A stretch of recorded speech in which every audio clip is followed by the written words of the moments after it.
Mr. President. Senator from Connecticut. Thanks, Mr. President. The Trump administration is making history today, but not in a good way. In fact, in a reprehensible and irresponsible way. In one sentence, for the first time in history in the United States of America, SNAP benefits have been stopped. There are disasters and catastrophes that occur in the United States, just as in any other part of the world, whether it's Katrina or Storm Sandy or the Hurricane Melissa that we've just had in Jamaica abroad. There are natural disasters that are beyond our control. Rarely does humanity choose inhumanity.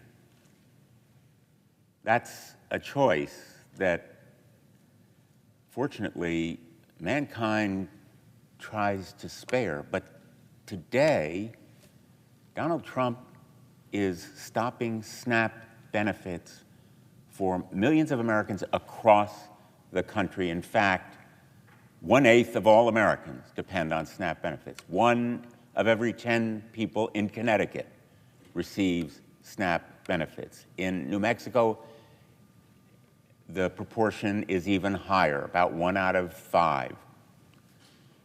This stopping of SNAP benefits is a natural, or I should say national disaster that is not a natural disaster. It is man-made, purposeful, and intentional. And its purpose is really just to inflict pain. It is the result of an effort by the Trump administration to inflict maximum pain, to magnify political pressure. Kids are pawns in this political game for Donald Trump.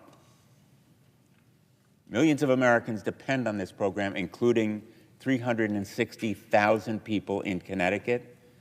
Republicans are saying it is the inevitable consequence of a government shutdown. False.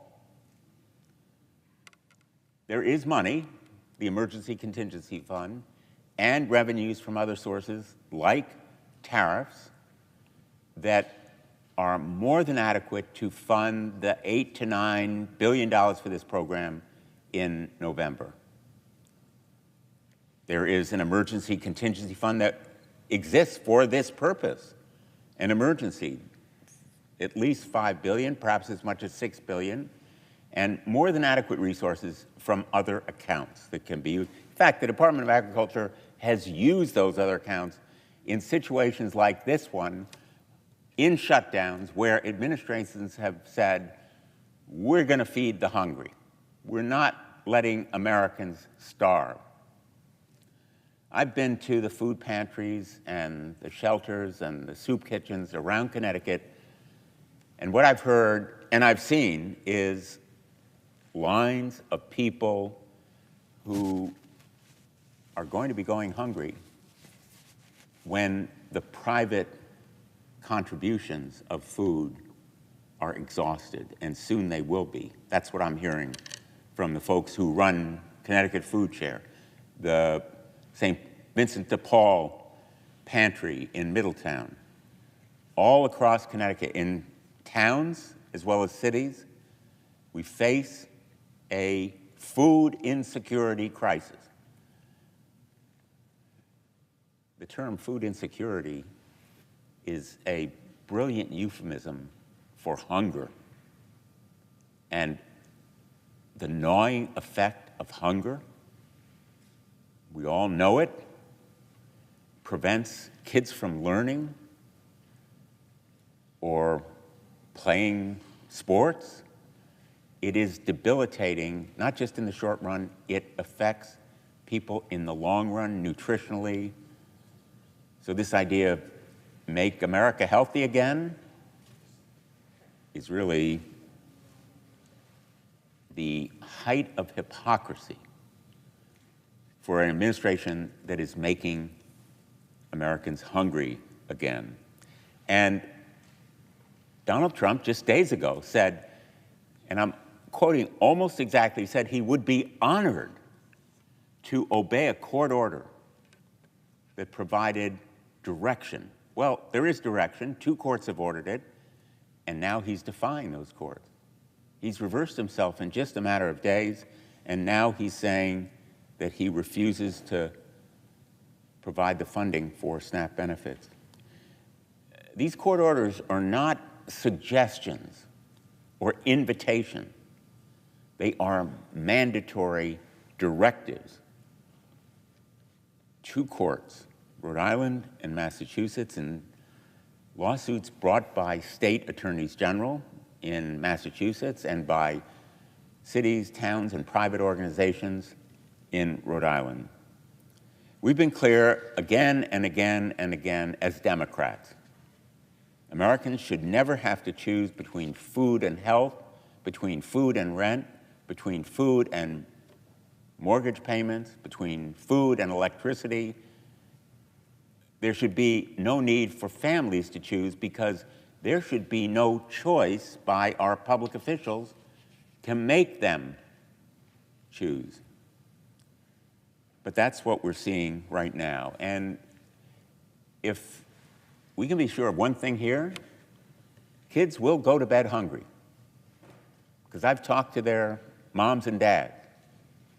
Kids will go to bed hungry, or they will be unable to go to a doctor because Republicans say, well, reopen the government, and then we'll talk about health care insurance coverage. We should be talking about it right now because families are making decisions about whether they can afford health insurance right now on the open markets that are ongoing right now. And they can't afford to get sick on Donald Trump's timetable. Nobody can. As of Saturday, the regularly appropriated funding for SNAP ended, which left families across the country wondering how they're going to put food on the table. And that was when the courts stepped in to this crisis. And state the obvious, there's no reason for anyone to go hungry, not just because the courts have ordered that SNAP benefits be provided, but because there is a moral imperative in America. Starvation occurred systematically and ruthlessly as a result of Stalin saying about Ukraine that he was going to take their harvest, kill their livestock, uproot their gardens in backyards. He starved millions of people. It was the result of a totalitarian edict. Now, I'm not comparing Donald Trump to Stalin, but starvation is not some abstract concept. It is real. And there is a legal obligation in America as well as a moral obligation to provide this program. We do not live in Stalin's Soviet Union. But we do live in a country that is threatened with the specter of totalitarianism because these kinds of decisions involve defying courts. Donald Trump is defying courts. He is defying laws passed by the Congress, signed by the president, that provide a legal obligation to use that available money.